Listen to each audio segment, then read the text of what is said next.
বাবার বাড়ি এসে আজ নিজের পুরনো আলমারিটার এই অবস্থা দেখে আমি অবাক। ভাবলাম আজ এটা নিজের হাতেই গুছিয়ে ফেলি। হ্যালো বন্ধুরা, কেমন আছো সবাই? আশা করি সবাই খুব ভালো আছো। আমিও খুব ভালো আছি। আজকে আমি তোমাদের সাথে এমন কিছু শেয়ার করব যা আমার খুব মনের কাছের। বাবার বাড়ি এসে নিজের বিয়ের আগের সেই পুরনো আলমারিটা খুললাম। এটা খুলতেই কত পুরনো স্মৃতি মনে পড়ে গেল। কিন্তু দেখো না, আলমারিটা কি অগোছালো হয়ে আছে। আজ ভাবলাম সময় বের করে নিজের হাতেই এই স্মৃতির আলমারিটা গুছিয়ে ফেলি। চলো, ভিডিওটা শেষ পর্যন্ত কিন্তু দেখতে থাকো।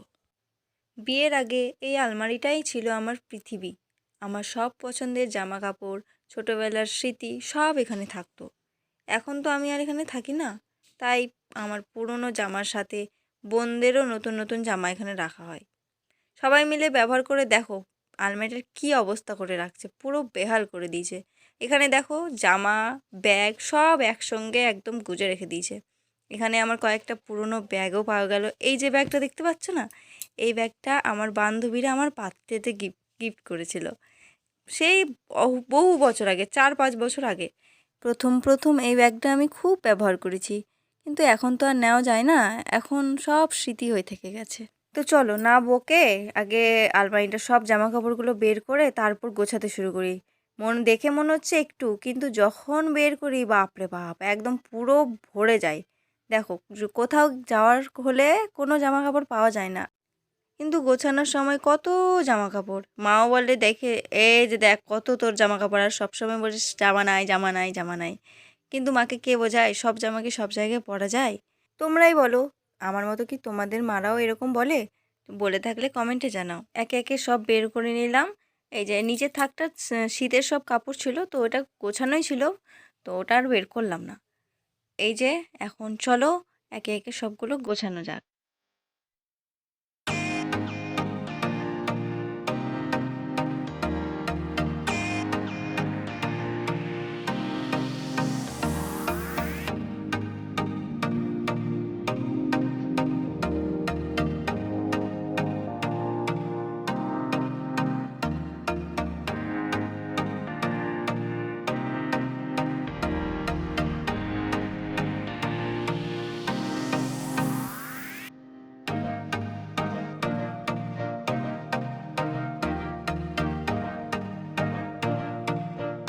দেখো বন্ধুরা, তো একে একে আমি সব ড্রেসগুলো গুছিয়ে নিলাম, কিন্তু তার সঙ্গে আমি আমার একটা প্রিয় ড্রেস খুঁজে পেলাম। এই যে দেখো, এটার ড্রেস পরে আমি কত জায়গায় ঘুরছি। বাবার বাড়ি আসলে এমন পুরনো জিনিস খুঁজে পাওয়ার আনন্দই আলাদা।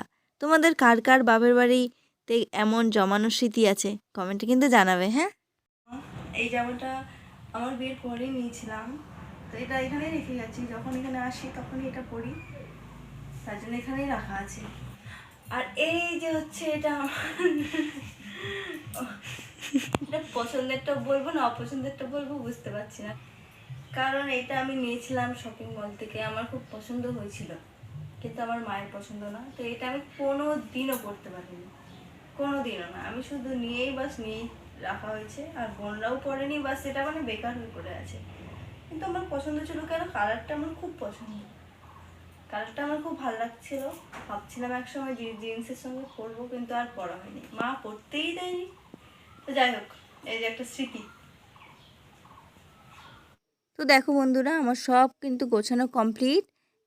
এবার চলো আলমারিতে সব একে একে গোছানো যাক, চলো।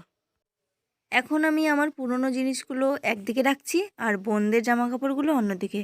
এতে করে জায়গা যেমন বাঁচবে, তেমনি কারো কিছু খুঁজতে অসুবিধাও হবে না, তাই না? অগোছালো জিনিস গুছিয়ে রাখলে মনটাও যেন ফ্রেশ হয়ে যায়, তাই না? তো দেখতেই পাচ্ছ বন্ধুরা, আমার অবশেষে আলমারি গোছানো শেষ। দেখো তো এখন কত সুন্দর লাগছে। তোমাদের আজকের এই ছোট্ট মেমোরি ব্লগটা কেমন লাগলো কমেন্টে অবশ্যই জানিও। ভালো লাগলে একটা লাইক দিও, আর যারা নতুন তারা আমার চ্যানেলটা অবশ্যই সাবস্ক্রাইব করে দিও। আবার দেখা হচ্ছে অন্য কোনো ব্লগে। টাটা।